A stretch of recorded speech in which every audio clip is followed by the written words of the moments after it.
Okay, welcome everybody. Welcome our viewers on Torah Anytime throughout the world. So over the past few weeks or perhaps a few months, I received Shilas Benogeya in regards to Kibbut of Aim, and I felt that it would be appropriate to save it for the week of following Parshas Yisro, which of course has Kabed Avicha V'Simecha, the fifth of the Ten Commandments, honoring thy father and mother, which Chazal say is the Chomer Shebechamurim, is the most stringent and severe, serious, but perhaps of all mitzvahs, and perhaps one if not the most difficult of the mitzvahs, honoring parents, especially when parents are in a more compromised state, when they get older, and there's a lot of, I'm going to ask everybody, please, remind everybody, please turn off your cell phones. I just set the right example, I turned off mine.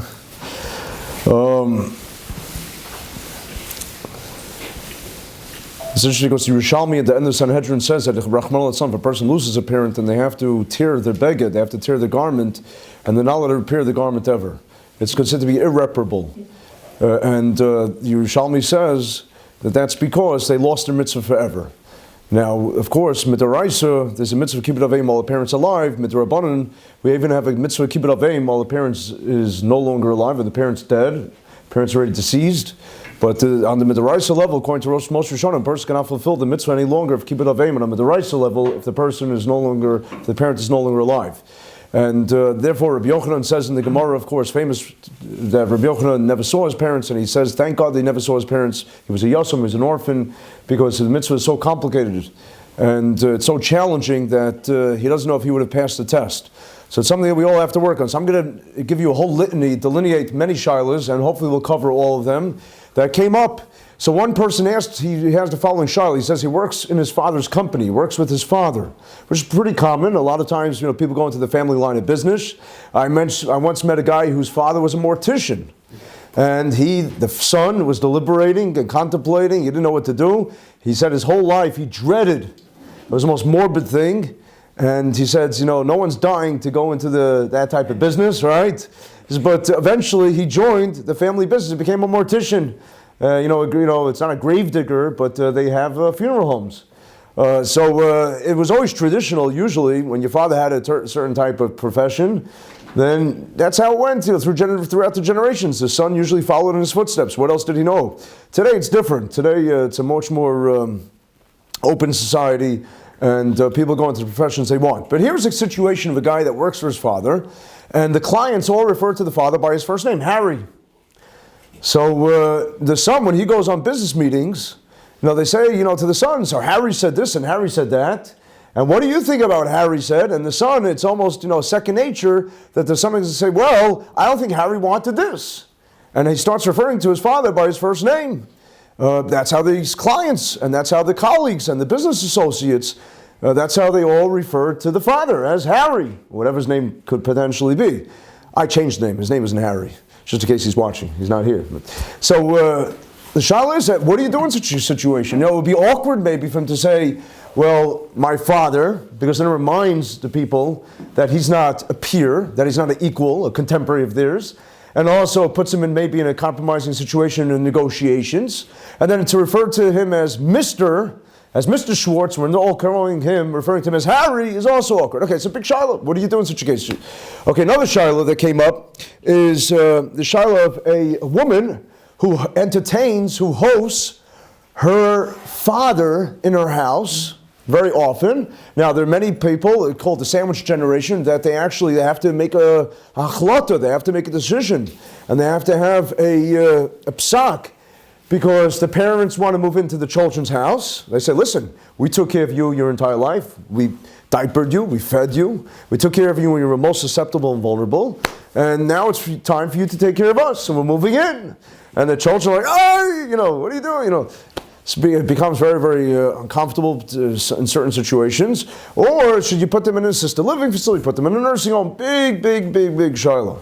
Tremendous shiloh. But so let's say in a situation where the father comes very often to visit, it's her father, he comes very often to visit, and her husband is present, Baruch Hashem, and she wants to know, when she's serving the meal, she asked, who should she serve first? Her father or her husband? Good shiloh, big shiloh. Big shiloh, okay? And next shiloh, okay, that came up as well. Another shiloh that came up was a shiloh of a stepfather. So a woman is a widow. She chooses to remarry, and she's married to Chaim Yankel. Chaim Yankel is now the young man's stepfather, and there seems to be a law that you have to respect your stepfather as well. And unfortunately, there's machlokas that ensues between his mother and the stepfather, and now his mother says, "Honey, I'd rather you not spend some time with him and talk to him. I'd rather you not give him any respect." What do you do? Such a situation. Tough situation as well. Another Shiloh, a ger, a convert to Judaism, want to know if his father dies, if you're allowed to say Kaddish for him, allowed to say Kaddish for a Gentile. Okay, so I'm going to stop with the Shilohs, but there are more Shilohs, but let's try to get to some of the Tshuvas. Let's try to get to some of the answers. Okay, so as far as Harry's concerned, could the young man who's in business refer to his father by his first name, as Harry? Ramosha and the Igros Moshe Paskins, that in a situation of necessity, a situation where it's considered to be important, then one is allowed to call his father by his first name, even though usually there happens to be a big tumult amongst the Achronim, whether you're ever allowed to call your father by your name, even if you're using an honorific, even if you're using a special title or appellation, you're prefacing your father's name. So you say, let's say your father's name is Baruch. So you say, Reb Baruch, right? Somebody comes to you and somebody says, "Excuse me, you look so familiar. What's your father's name?" He wants to know, you look like a clone of your father. So he was your father's classmate. So he wants to know, are you related, who's your father? So you say, "Oh, my father's Reb Baruch." So interesting is that, do you have to say Reb? Do you have to say Avi Moiri? So the best thing is to say Avi Moiri, my revered father. So the father has to deserve the title revered? Not necessarily. Every father should behave in a revered fashion, but if the father's going to act like a tippish, or the father's going to act in a way that is not respectful to the mother, to his spouse, then it's very hard for the children to respect the parent. It becomes very, very difficult. I have a lot of situations, a lot of cases that come to me where the kids tell me they can't respect the parent. So let's see, you still have a chiyuv, you still have obligation to say, but the way he behaves, the way she behaves. So parents have to be careful, because as much as they demand respect, they have to earn respect as well. And they have to understand that they have to have derech eretz, and they have to act like Tzelem Elokim. They have to act like God's image. They shouldn't lower themselves. They shouldn't act beneath their dignity. It's very, very important. So the Gra, the Vilna Gaon, the Chida, the Beis Meir, the Aruch HaShulchan all say that it's permitted by parents, as long as you use some kind of honorific, some kind of special title, you don't have to say Avi Moiri, it seems, even if you say Reb, it's sufficient. And you're allowed to go ahead, even if your parents are present. Even if your parents are present. So your father hears you, you're allowed to say, "Yes, my father is Reb Baruch." The Shach holds only when your father's not present, or your mother's not present. By your mother, you'd say Maras. That would be the title for the mother. Imi Marasi, you could say Ima Marasi. But only when if the parent is present, you're not allowed to, even if you're using honorific, you're not supposed to say the name. Imagine that. That's how much we have to value and cherish our parents. Because we believe that our parents are closer to Hashem than us. They're Baruch Hashem created. Adam. So that means that there is generation closer to the Baruch Hashem, to Kedusha, to holiness. And you have to respect your parents. You have to have gratitude to your parents. And the whole machloikas and the chinuch. Why do we have to respect parents? Is it altzar karas atoiv? Is it gratitude? So let's say somebody says, "I don't have gratitude to my parents because my mother didn't raise me." I have a situation like this. Somebody came to me. I knew the situation. I understood what was going on. Somebody came to me and said that my mother abandoned me as a child. Rahman al-San said it's this terrible situation. This is emes to gemaisa, through and through and through.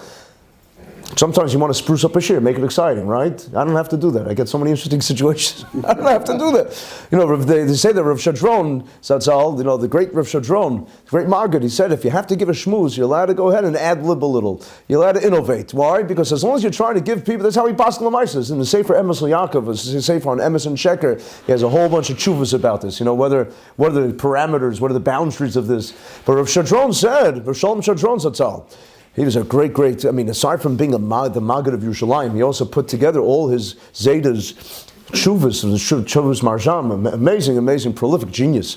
But he said that if you're giving Musar over, and it has to really be impactful, so you're allowed to, you're allowed to have poetic license a little, right? Okay, but here, we're not talking, there's no poetic license. We're not talking about any poetic license. So the woman told me, she says, well, my mother never raised me. I was raised by my grandparents. Do I have to still do kibbut avim? And the answer is, it's based on machlekes Rishonim. Is it al tzarkar z'toiv, or is it the fact that it comes from the Rebbeinu Shalom that it's a mitzvah bein adam l'makom, not a mitzvah bein adam l'chavera. It's not a mitzvah of interpersonal relationships. It's a mitzvah, according to many Rishonim, but between you and God, not between you and fellow men. So if it's a mitzvah between you and God, and not between you and fellow men, then what does that have to do with the fact that she raised you or not? As a matter of fact, the Or Sameach and his Meshech Chachma, Meir Simcha Devinsk, has an astounding chiddush. He says that even a child that never received any type of services from the parent, that never got a diaper change from the parent, never got nursed from the mother, he says that, what's a raya? The Dor HaMidbar. The Dor HaMidbar. And they had no amenities or provisions or resources provided by the parents. Rebbeinu Shalom provided everything. Yeah. Rebbeinu Shalom gave them everything. And yet they were the ones that were told, they were the ones that were given the tzivoy. They were the ones that were given the mitzvah. So, come to Chayes, it comes out. Often a raya from there, that even if a parent neglects the child, even if a parent is derelict in the duties, which is a terrible thing, not sanctioning or endorsing at all, and there are poskim that hold that if a parent was abusive to a child, the child has no obligation to be involved in an abusive relationship and can cut off ties. But again, chas v'shalom, God forbid, to make any unilateral decisions without consulting a Rav, a Mor Hara about this. It's a very sensitive thing, and chas v'chalila, the repercussions of disrespecting, of being irreverent to a parent, has tremendous consequences, repercussions. Chalila v'chas. It has even generational repercussions and manifestation that chas v'shalom, it can impact generations. And it's very frightening. Extremely frightening. And I'll tell you, talking about respect, there was a Ma'aser Shahaya that happened with there was a fellow whose name, call him, I don't want to insult anybody, so just a name, call him Ben, okay, we call him Binyamin. So Binyamin was a Russia. He did flagrant Averis Chamuros, serious sins. And most of the people, he was an anathema. Most of the people stayed far away from him. And when he died, the Chevra Kadisha didn't want to deal with him, but they got upset that they should bury him. And one of the young men, who was still a single bacher, he was a single boy, he participated in the Chevra Kadisha, and he figured that this is retribution time. And in front of the rest of the members of the Chevra Kadisha, he took the cadaver, the corpse, the dead man, this Binyamin HaRasha, and he slapped his face. And everybody laughed. Everybody laughed. He was a Russian Marusha. He was a very bad person, and everybody laughed. So that night, this boy that did this, he was sleeping and he had a terrible nightmare. It wasn't a nightmare. Binyamin came to him in his room, and Binyamin said to him, his name was Yankel. He said, Yankel, says, we're bringing you to Shemayim for a Bezdin, for a Din Torah. So Yankel started screaming. His mother came running into the room, and she said, what's the matter, Yankel? He says, it's terrible. The guy that died came, he's here to fetch me. Every single night, he had this recurring experience where Binyamin the Rasha came to him to fetch him to Shemayim, to the extent that he got very sick. His mamash nebuch, like almost moribund. And they didn't know what to do, so they went to the Halacha L'Maaseh. The Maharsha was Shmuel Idlis. And they looked at every Gemara, at back of every Gemara. You see the Maharsha. So we understand, that the Gedolim from yesteryear, from generations ago, from centuries ago, we think that, we don't understand that they also served as Rabbanim. Not only did was they prolific and had encyclopedic minds and knowledges, but they also served as Rabbanim. So she went to the Maharsha, and the Maharsha said, bring the boy to my house, and let him sleep in my house tonight. And he gave the boy instructions. The boy was on the verge of death. He was hovering between life and death almost. He was so impacted by this. So he said to him, he says, when Binyamin HaRasha comes to you tonight, call me in. So sure enough, it was the middle of the night, and he was sleeping, and he hears a voice. And the voice says, we're judging you in Shemayim. You have to come to heaven. And he yelled. The Marshal came running in. And the Marshal said, Binyamin HaRasha, what do you want from this boy? So Binyamin HaRasha, who's there? And he said that this boy denigrated me. This boy deprecated me. He embarrassed me in front of others. He slapped me. And they laughed. He said, but you're a Rasha. You did the worst Averos. We all know. So he said to the Marshal, he says, maybe the Rav is not familiar. He says, but one day when I was galloping on my horse to do an Avera, on the road, on the route to do on the way to do an Avera, I saw a Talmud Chacham. There was a great Talmud Chacham who was drowning. He went to mikvah. He was about to drown. And I saved him. I saved his life. At the risk of my own life. I put my own life in peril. And I saved his life. And not only that, I brought him to his house and I saw he was living in a hovel. He was so impoverished that I took it upon myself that I will support the entire family. And for years I supported the entire family. When I went to Shemayim, all my other Averos were whitewashed. All my other Averos were eradicated. And they said I have the din of a Talmud Chacham because I supported a Talmud Chacham in his learning.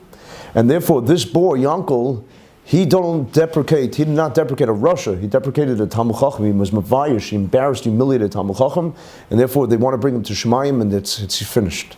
So Maharsha said that this boy obviously didn't know, and if you're going to go ahead and curse this boy and bring him to Shemayim, then what will happen is that your Averis will return, and they will start donning you.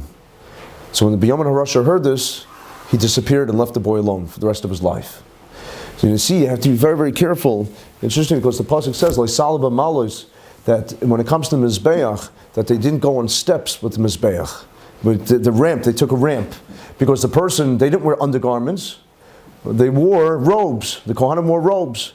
So the private parts would be visible to the ramp, it's not appropriate. The ramp is inanimate.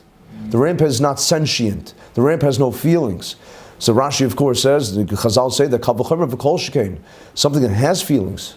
How much more so do we have to be careful not to embarrass, not to humiliate, not to denigrate? Something we have to be very, very careful about interpersonally.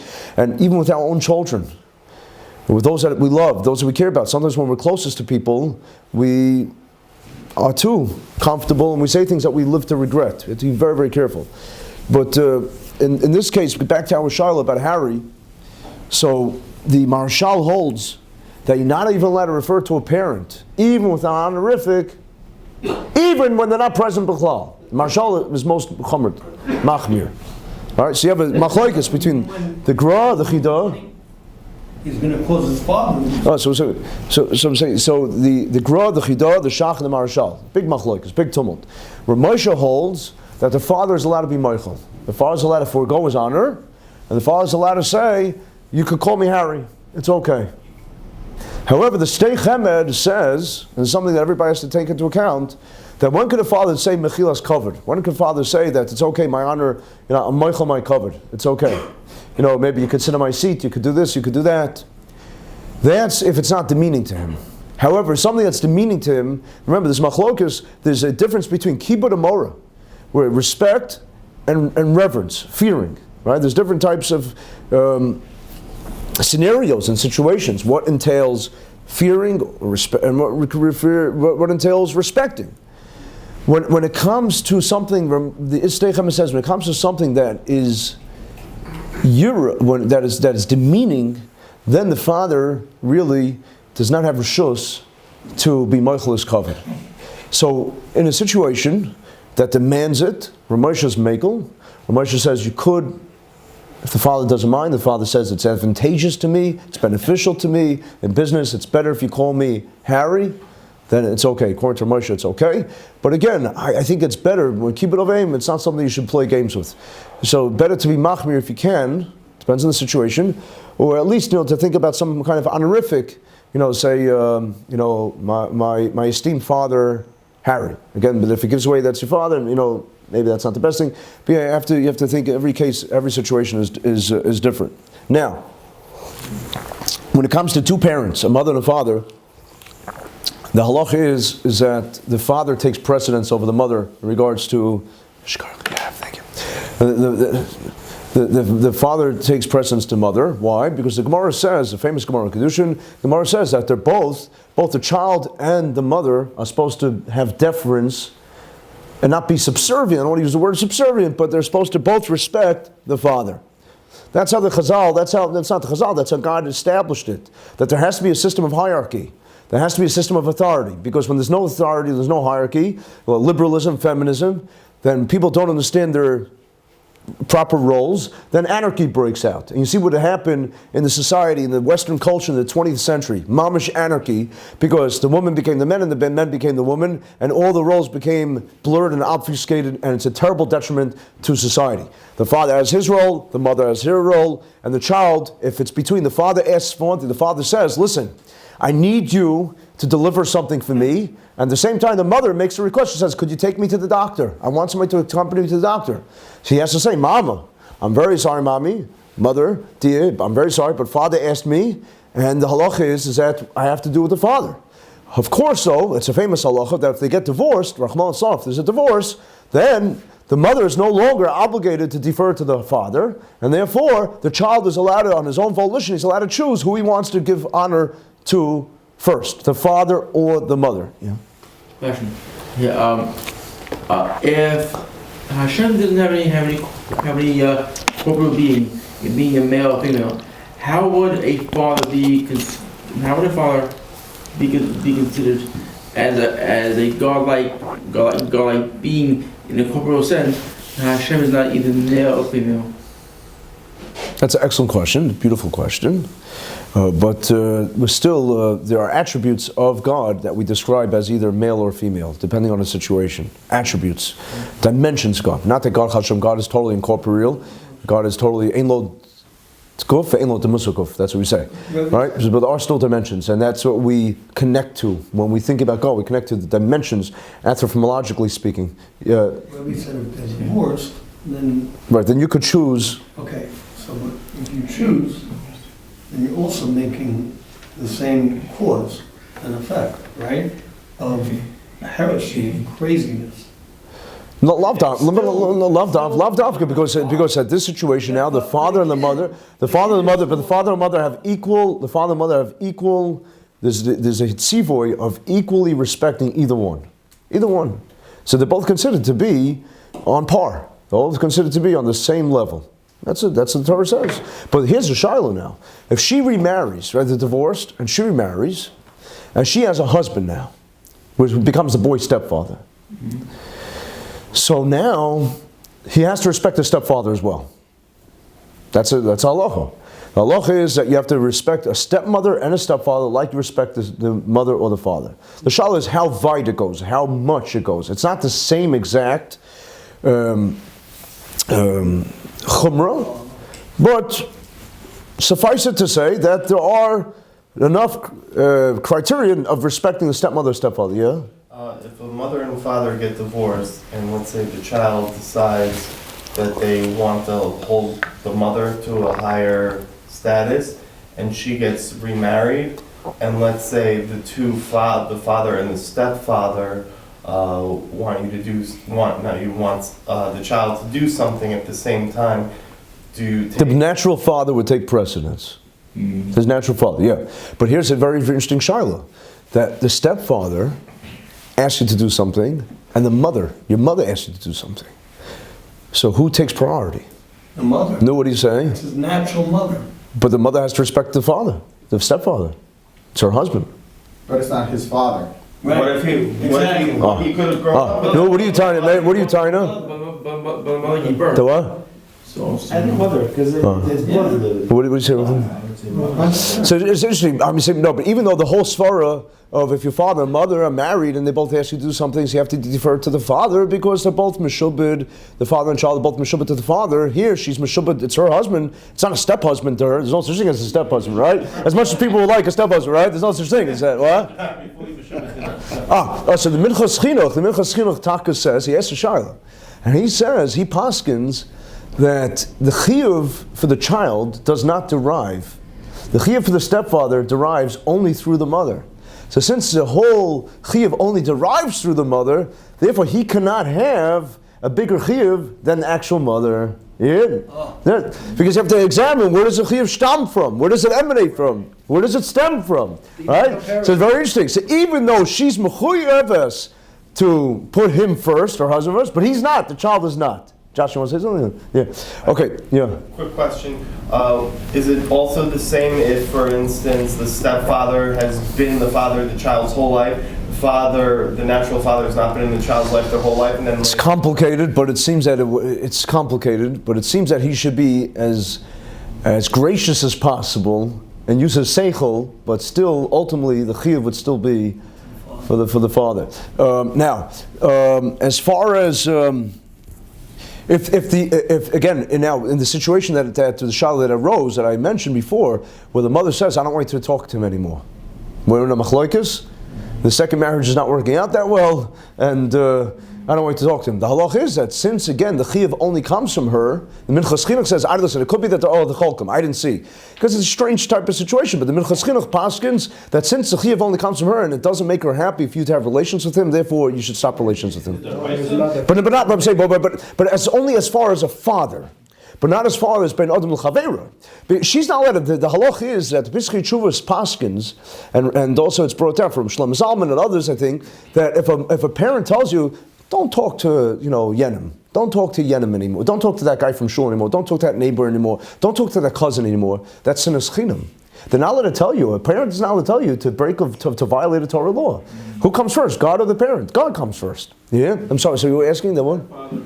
Doraisa. Yeah, it seems to be a Doraisa, according to what. Now. So what if, like, she tells him nicer, you still got to be nice to him, but don't, like, do too much interaction, and it causes a little rift in her marriage. Now we got a problem. So he has to try to protect. That was the famous Chavetz Chaim. The Chavetz Chaim, he had a stepfather. I don't know if he ever even knew his father. His father died when he was young. He had a very hard life, the Chavetz Chaim, very terrible life. Nobody ever predicted, if you looked at his possible trajectory, nobody ever predicted the Chavetz Chaim would become the Gadol B'Yisrael, the greatest Gadol, in the generations and generations. Yisrael Meir, Heilig Tzadik Yisrael Meir. Nobody ever thought. But the Chavetz Chaim had a stepfather. And the stepfather said, that if you don't marry my daughter, your stepsister, then I'm going to take it on your mother. It's as simple as that. That's what it sounded like. And the Chavetz Chaim gave up everything. Everything. He might have a chiyuv to marry her? Well, he doesn't have a chiyuv anyway, right? He would have it in general. No, there's no chiyuv. There's no chiyuv. When it comes, we said, but I'm sorry, I'm saying, when it comes, marik, we pass like the marik. When it comes to marriage, you have no chiyuv to listen to your parent. Rav Pam, my Rebbe used to say, Rav Pam Zatzal used to say though, that even though you don't have a chiyuv to listen to your parent, always better to still listen to the parent. It's because you have to live with that person and you're not divorcing your parents. And there has to be shalom. So if your parents are not going to like your spouse, you're going to have big problems. So he used to say that, unless, the parents are totally off basis, and sometimes they are off base, then you should try to conform to what your parents, even though there's no chiyuv. L'maaseh, a parent can't tell you, you're building a house or you're renovating a house. I like the color blue. Paint your bedroom color blue. Yeah, that's my preference. Well, who are they? It's totally brazen and totally off limits and totally out of bounds. A child, is not your little puppy, to dictate policy to, and you're not a tyrant. The parents shouldn't be a tyrant. A parent has to learn how to let the child, fly freely. As a matter of fact, the mother, say the mothers suffocate. Usually fathers don't suffocate so much. Mothers know how to suffocate a kid. I've met quite a few singles that are very old. They're very old. I mean, relatively speaking, especially for the Jewish community. Let's say they're already in their 60s, and they never got married because they had mothers that just sat on them. Not literally and physically sat on them, but that suffocated them. And it's a terrible tragedy because you have potential generations that could have been born and were never born. So they say that aim, the Lashon HaKodesh word for mother's aim. So aim is Aleph Mem. Aleph represents the past. Mem represents the present. So which letter is missing? The Saf, the future. A mother has to know that she has to connect her child to the past. Al titosh Torah simecha, the Messiah from all the generations. The mother's the first one that's mechanech the kid, not the father usually. The mother sings to the kid the lullabies, and the lullabies should all be kedusha and ruchnius. And then the mother gives the kid his present, right? The mother is the one that really caresses the kid and cuddles the kid and gives the kid all his security. But the future, the mother should let go. mother should let a kid forge his own identity. It's very, very important. So now, as far as the shiloh about a woman who has her father in her house, so the halacha is that she's mushubedas l'baylo. For her shalom bayis, a lot of the kibbut of aim that she had to partake in before her marriage, she's not scot-free, but she's potter from in her marriage. Because as long as there will be a conflict, obviously if there's no conflict to her husband, to her shalom bayis, then she should do as much kibbut avim as possible. And the husband should encourage as much as possible. But anything that would conflict with her domestic chores and with taking care of her husband, she has no chiyuv once she doesn't have that chiyuv, the same chiyuv when she's married.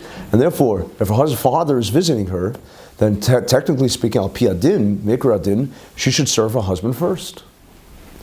Listen, I'll tell you the truth though. Maybe the husband should serve the wife first. Vishteit, where's it written that she has to, obviously, there's a halacha that says, the Rambam, and it's based on the Gemara, that there's certain chores that a wife is supposed to do for a husband. So, but sometimes the wife is never exhausted. Maybe she's have a night with the baby, whatever it is, and sometimes it's nice for the husband to show her regard and to serve. But we're talking about a normal situation, okay? So normal situation, so she'll be serving him, perhaps, potentially. There are times I see, that a lot of men don't have midos, and it's very, very disconcerting. It's very troubling. They don't clean up. They don't, they don't take the plates off. And let's say when they're guests in a house, they don't volunteer. It's not good midos. It's not good midos. The way to train yourself to be a spouse is when you're young.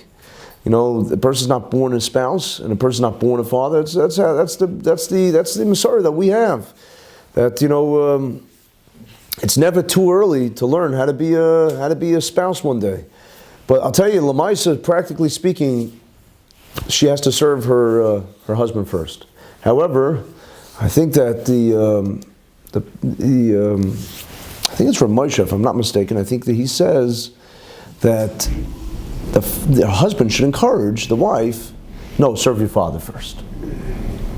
So even though her chiyuv is to serve the husband first, he should defer to the father-in-law. L'Maaseh, practically speaking, he has a chiyuv d'oraisa. According to Moshe, it's a chiyuv d'oraisa to respect his father-in-law. Not only do you have to respect your parents, if that's not hard enough, you also have to respect your in-laws. And it's a chiyuv d'oraisa to respect your in-laws. Imagine. It's hard being Jewish, Baruch Hashem, right? But there's nothing more beautiful, Baruch Hashem. Imagine, we're the ones that get our priorities straight. We're the ones that know how to function in this world and know how to have proper respect and values. So there's a chiyuv. We learn out from Yisro. According to many Rishonim, we learn out from Yisro. The Moshe Rabbeinu, he paid homage to his father. His father came, he kissed him, and he made everybody escort Yisro, come out to respect Yisro. So there's a chiyuv to respect your in-laws.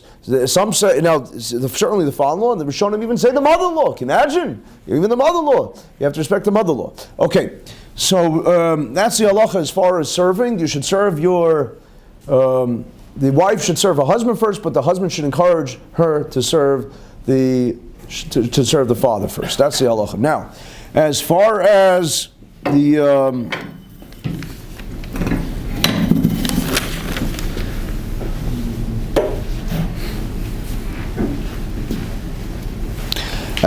ger, the halacha is, it's based on the Shalosh Tshuvas Zekan Aaron, and based on Chava Doas, that the Sefer Chasidim brings down, Rabbi Yehuda Chassid, that if a guy was exceedingly helpful to Jewish people, let's say the Chasidim Olam, right, righteous people from Gentile nations that helped save Jewish people in the Holocaust, at the risk of their own lives. There were some great, great Gentiles. And when I read these stories, when I meet these people, my heart melts that there were angels, human beings, that were able to do things, to put their own lives at risk, to save Jewish people. So Chasidim Olam, the Rabbi Yehuda Chassid says, these people, you're allowed to honor them, you're allowed to memorialize them in their death. That means that if you want to say Tehillim for them, you want to say Kaddish for them, you're allowed to. If somebody was a big basketball fan and they want to memorialize Kobe Bryant, I don't know. I don't know if that's appropriate. Doesn't resonate with me. I mean, if it was a major, let's say it was a politician that did a lot for the Jewish people, maybe that's different. But a superstar, a sports figure, I don't think so. But Rabbi Yitzchok certainly says that if a guy dies, and the guy was very good to the Jewish people, we're allowed to memorialize them, we're allowed to honor them in their death. At the same time, there's a conflicting Rabbi Yitzchok where he seems to say that a Goyish parent, you don't give the same honor to when they die. However, there are tshuvas that say that there's nothing wrong for a Jewish child to say Kaddish for a Gentile parent that he feels was a good parent and that set him on the right path, that gave him the Judeo-Christian values and that really opened his mind maybe to exploring religiosity and becoming a better human being, shaped and really cultivated him as a child so they should make the right decisions, and therefore many tshuvas forms say that it's okay. However, the exception is that it shouldn't look, like Skan Aaron says, it shouldn't look like minatmiyim. Minatmiyim means it shouldn't look like anomalous or rare. It shouldn't look odd. No, if the guy is the only guy saying Kaddish in shul, and people know he's a ger, it doesn't add up. It's pasnished. It's just not so appropriate. So if let's say a Molokat site in the past generations, so there was only one person usually designated to say the Kaddish. Not everybody said Kaddish. There was one representative. So in such a case, it wouldn't be appropriate for the ger. But if a lot of people say Kaddish in shul and the ger wants to do it, so maybe they'll think that he's saying it for somebody else. Now, the emes is you're allowed to say for anybody. This is also the Rishonim Paskin, that you're allowed to say Kaddish for whoever. Obviously, if a person has living parents, then he shouldn't do it, or he has to get special permission from his parents. But technically speaking, you're allowed to say Kaddish for anybody. Anybody that doesn't have somebody to say Kaddish for. My father's Zayin Kazunt was saying Kaddish for a whole year for a lady that had no one to. He did it, 3 times a day. And sometimes it was very, very hard. But there was a lady that BJX, Baruch Hashem, helped her. It was Chesed Shalemes. She's a very special lady that started, getting into Yiddishkeit, very, very late in her life. And we tried to be Makar of the family. And there was nobody, to BJX, Baruch Hashem, we did the burial and made sure she had a tahara. We had Baruch Hashem, a beautiful minyan there. It was a very big tribute to her. My father took it upon himself to say Kaddish, which is very, very special. You're allowed to do that. As a matter of fact, there are more paskins. Someone once said that he never had parents that really involved in his life, lo aleinu. It's a very, very difficult situation. And he had somebody that was a mentor to him that he feels that really took an interest in his life, he's very, very close with. And the person died and he wanted to sit Shiva. Are you allowed to sit Shiva for a person that's not your blood relative, that's not your biological parent? So Ramah Paskins that you're allowed to mourn somebody. But he seems to say, and Rabbi Akiva Eiger certainly Paskins, that let's say they used to put on black clothing, and to sit on a low chair, and to abstain from relations, all these things that only really an avel does, that's not appropriate. You want to take off from work, you want to invite people to come be menachem you, that's okay. But to go azoivai, to go that, what's that? Right. So Rabbi Akiva Eiger Paskins, right? You have to learn Torah. You're not abstaining from learning Torah. But the Ramah seems to say that it's okay if a person feels that he had someone very close to him in his life, and he wants to show this proper mourning and bereavement process. He's allowed to have this bereavement process. That's how he passes. So as far as a ger, so if the ger wants to say Kaddish, he's allowed to say Kaddish, but again within the parameters of what we discussed and spoke about. Okay, now just a few more quick shilas and then we'll wrap up. Somebody asked me about going to a wedding on the yahrzeit of a parent. So when a yahrzeit arises, from the Sifrei Kabbalah, it seems that if a person has a yahrzeit for a parent, then that's a judgment day. It's like a Yom Kippur for the child, for the surviving child. Because the parent died on that day. We actually have a Mesorah from the Chazal that at the age that a parent died, then the child has to start thinking about, if the child reaches that age within 5 years, according to, I think some poskim say within 5 years of that age, they have to start doing tshuva and they start really thinking about their mortality and their longevity and start living their life more seriously. So as far as the yahrzeit is concerned, the reason why we fast on a yahrzeit, many have a minute to fast on a yahrzeit, is because it's like Yom Kippur. Chashom, that person will be done, that person will be judged on the commemorating the date of death of the parent.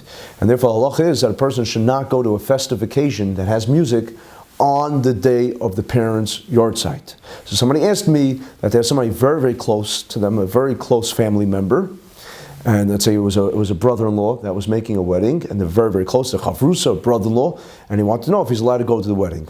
Now, there is room to be makel because the Ramah, the mashmos from the Ramah is that, and not all poskim agree with this, but the mashmos is that it may only be the first yard site.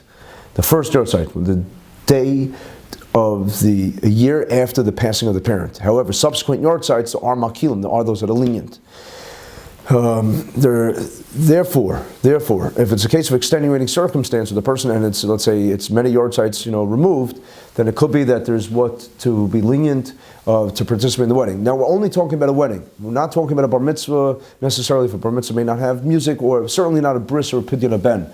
They're not considered to be. They're considered to be quasi. They're not semi. They're not considered to be on the same level as a wedding.